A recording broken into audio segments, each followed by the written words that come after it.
ተመልካቾቻችን ከአማራ ሚዲያ ኮርፖሬሽን አዲስ አበባ ስቱዲዮ ለሰዓቱ ያዝናቸው ዜናዎቻችን ይዘቀርበናል። ከዜናዎቹ ጋር ቤቴል መኮንን አብራችሁ ቆይታ አደርጋለሁ። ከኛ ጋር ሁኑ።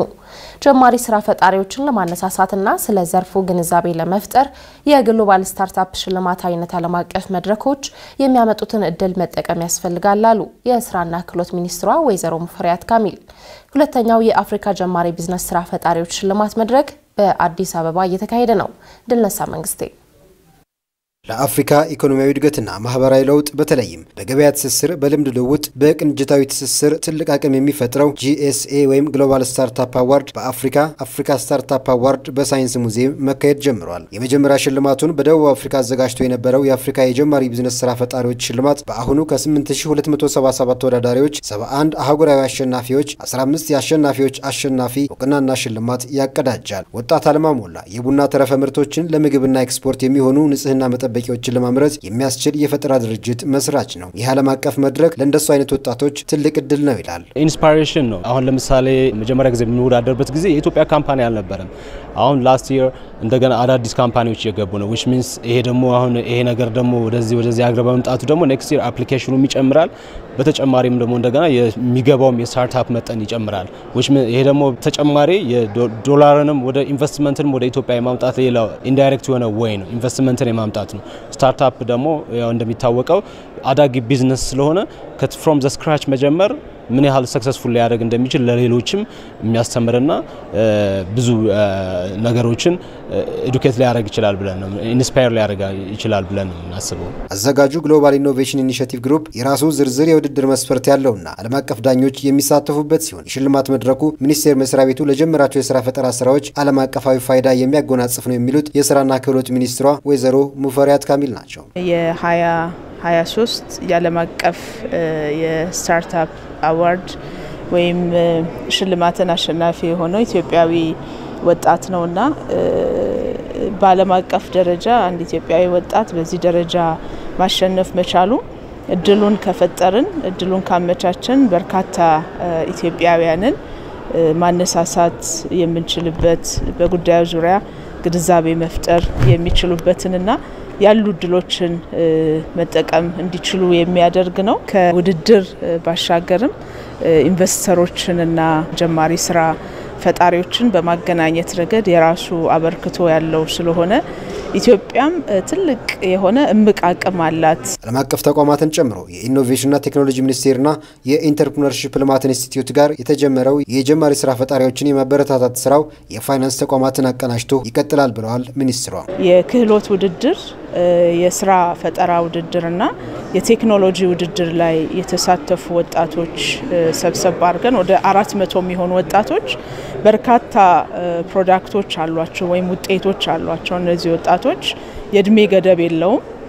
የፈጠራ ሐሳቡ ጉልበት ነው በውድድር ሂደቱ ማሸናፊ ሆኖ የወጣው። እነዚህን ከ11 በላይ በሆኑ መስኮች አደራጅተን የፋይናንስ ድጋፍ የስልጠና የሰሩትን ምርት የሚያሻሽሉበትንና አዳዲስ ምርት የሚያወጡበትን እድል ፈጥረን አንድ ቦታ አሰባስበን እየሰራን ያለነው። ይሄ ስራ አልተጠናቀቀም፣ ይቀጥላል አመቱን ሙሉ። ፕሮግራሙ አዘጋጆች የአፍሪካን በተለይም የኢትዮጵያን እምቅ የወጣቶች የፈጠራ አቅም ለመደገፍ እንደሚሰሩ አረጋግጠዋል። የውድድሩ አሸናፊዎችም በማጠናቀቂያው ይፋ ይሆናሉ ተብሏል። ክልሉ ከገባበት የጸጥታ ችግር እንዲወጣ በአመራርነት ላይ ያሉ ክፍተቶችን መሙላት አንዱ መንገድ በመሆኑ ከክልል እስከ ቀበሌ ያለውን አመራር እንደገና ማዋቀርና ተቀራራቢ አቅም መፍጠር ያስፈልጋል ሲሉ በምክትል ርዕሰ መስተዳድር ማዕረግ የአማራ ክልል ሰላምና ጸጥታ ቢሮ ኃላፊ ደሳለኝ ጣሰው ተናግረዋል። በክልሉ አሁንም ሙሉ በሙሉ ሰላም እንዳልሰፈነ ያነሱት ቢሮ ኃላፊው በጦርነት የሚጸና ሰላም እንደማይኖር መንግስት ስለሚረዳ ችግሮችን በውይይት ለመፍታት ዝግጁ ነው ብለዋል። ለዓለም ላይ ይኩን በአማራ ክልል የተፈጠረውን የጸጥታ ችግር መነሻ በማድረግ በክልሉ የመንግስት መዋቅር ውስጥ ያሉ የሥራ ኃላፊዎችን እንደ አዲስ የመልሶ ማደራጀት ስራ እየተሰራ እንደሆነ ይታወቃል። ከዚህ ጋር ተያይዞ በተለይም ለችግሩ መፈጠር መንስኤ የሆኑ ጉዳዮች ተለይተው ለዚህ መፍትሄ የሚሆን ተቀራራቢ አመራርነት ብቃት እንዲጎለብትም የተለያዩ ስልጠናዎች እየተሰጡ ይገኛሉ። በአማራ ክልል የደብረ ብርሃን ከተማ አስተዳደር፣ የሰሜን ሸዋ ዞን አስተዳደርና የኦሮሞ ብሔረሰብ አስተዳደር ዞን የመንግስት የሥራ ኃላፊዎች በዚሁ ጉዳይ ላይ ውይይት እያደረጉ ይገኛሉ። መድረኩን የመሩት በምክትል ርዕሰ መስተዳድር ማዕረግ የክልሉ የሰላምና የጸጥታ ቢሮ ዋና ቢሮ ኃላፊ ደሳለኝ ጣሰው በውስጣችን ያሉ የአሰራር ችግሮችና የህዝቡን የመልካም አስተዳደር ጥያቄ የሚመልስ ስራ ለመስራት መሰረት ያደረገ የውይይት መድረክ መካሄዱን ነግረውናል። በየደረጃው ካለ መስተዳደርና መጠፋፋትና መገዳደል ወጥቶ በመመካከርና በውይይት እንዲፈቱ የሚያደርግ ስራ መሰራት አለበት። የተለያዩ ኮዞችን ቢኖሩት አንዱ ኮዝ ውስጣችን ያለውና ትልቁ የመልካም አስተዳደርና የአገልግሎት አሰጣጥ ችግር ነው። ይሄን እንዴት መፍታት እንዳለበት አቅጣጫ ማስቀመጥ ነው። ሌላኛውና ወሳኙ ደግሞ ህዝቡ መልማት አለበት። የወጣቶች ስራ አጥነት፣ የኑሮ ውድነት፣ የዋጋ ግሽበት አለ ያልን ያለው የተደራጀው መንግስታዊ መዋቅር በራሱ ግር የሚቆምና ተልኮ ተሸክሞ የህዝብና የመንግስትን አገልግሎት የሚያሳልጥ እንዲሆን ማስቻል መሰረት ያደረገ አቅም የሚገነባና የህዝብ ችግር እንዲፈታ በራሱ እንዲቆም የሚያደርግ አቅጣጫዎች ለማስቀመጥ ነው ዋና ዓላማ። ጦርነት ከሰላም የተሻለ ውጤት እንደማይኖረው የገለጹ ሲሆን ወዲህ በኑሮ ውድነትና ስራ አጥነት ወዲያ ደግሞ በሰላም እጦት ህዝቡ የሚደርስበትን ጫና ለመቀነስ በሰላም አስፈላጊነት ዙሪያ ከፍተኛ የህዝብ ግንኙነት ስራ መሰራት አለበት ብለዋል። ህብረተሰባችን አሁን የገጠመው ከኑሮ ውድነትና ከድህነት ባሻገር በራሱ በውስጥ ችግር የመጣው የኑሮ መስቀልቅል እና መገዳደልና መጠፋፋት እንዲቆም ስለ ሰላም ሁሉም እንዲዘምር ሁሉም ሰላምን ከያንዳንዳችን ስለሆነ ሰላም እኔ ላንተ አንተ ለኔ የምሰጠው አይደለም በእያንዳንዳችን አስተሳሰብ በእያንዳንዳችን ቤተሰብ ያለ ነው የሰላም ፍላጎት ይሄ በማህበረሰቡ ይሄ በወጣቱ ይሄ በሲቪል ሰርቫንቱ እንዲኖርና ለሰላም ሴት ሁሉም የድርሻውን እንዲጥር ማድረግ ሰፊ የሆነ ህዝቡን ተደራሽ ያደረገ የህዝብ ግንኙነት ስራ መስራት አንዱ እና መሰረታዊ ግቡ። ክልሉ ቀደም ካለው ጊዜ ሲነጻጸር የሰላም ሁኔታው መሻሻል ያሳየ ቢሆንም አሁንም ግን ሙሉ በሙሉ የሚፈለገው ሰላም መጥቷል ማለት አይቻልም ያሉት አቶ ደሳለኝ ወደ ተሟላ ሰላም መመለስ ይጠበቃል ብለዋል። አሁን ላይ ያለው የጸጥታ ሁኔታ ሁላችሁም እንደምትገነዘቡት ነው። ያው ከዛሬ 2 ወር በፊት ደብረ ብርሃን አንተም እኔም ሌሎችም በዚህ ሁኔታ ማውራት አንችልም። አሁን ያለው የትራንስፖርት እንቅስቃሴ አልነበር። ደብረ ብርሃን ብቻ አልኩ እንጂ ባህር ዳር፣ ጎንደር፣ ደሴ፣ ኮምቦልቻ ሁሉም የክልላችን ከተሞች የጦር ዘውግ ተከፍቶባቸው የነበሩ ናቸው። ብዙ መሻሻሎች ለውጦች አሉ።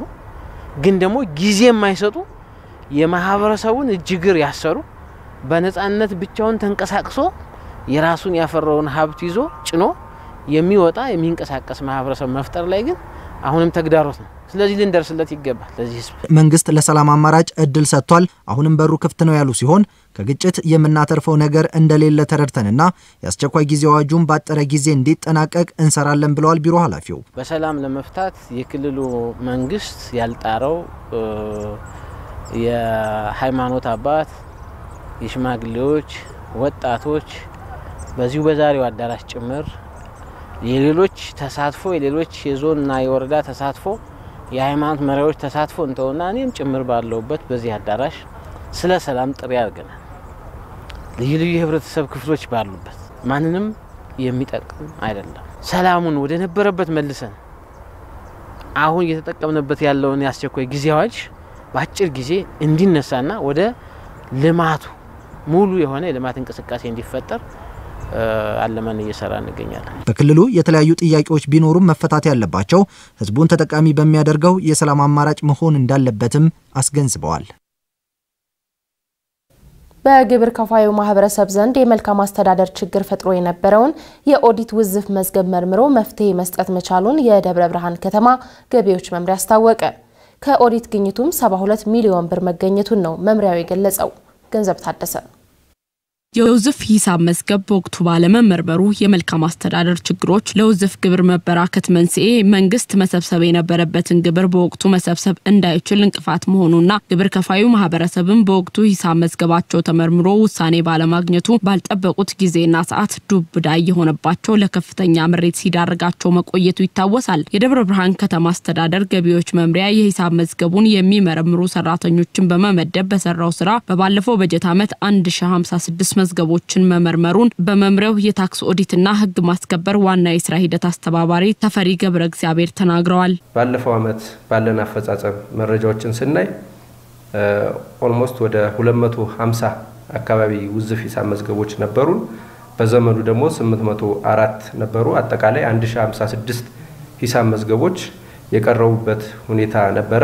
እነዚህን ሙሉ በሙሉ ማጠናቀቅ የቻልንበት ሁኔታ ነው ያለው። በዚህም ግብር ከፋዮቻችን ከፍተኛ እርካታ ያገኙበት ሁኔታ ነው ያለው። በባለፈው በጀት ዓመት 61 ሚሊዮን በላይ ብር ለማግኘት ታቅዶ 72 ሚሊዮን ብር በላይ ግኝት መገኘቱን ያነሱት አስተባባሪው ለግኝቱ ዋና መንስኤ ሐሰተኛ ደረሰኝ መሆኑንም ጠቁመዋል። ከኦዲት ውጤታማነት ማኳያ ሲታይ በበጀት ዓመቱ ከኦዲት ወደ 61 ሚሊዮን አካባቢ ለማግኘት ታቅዶ ነበር።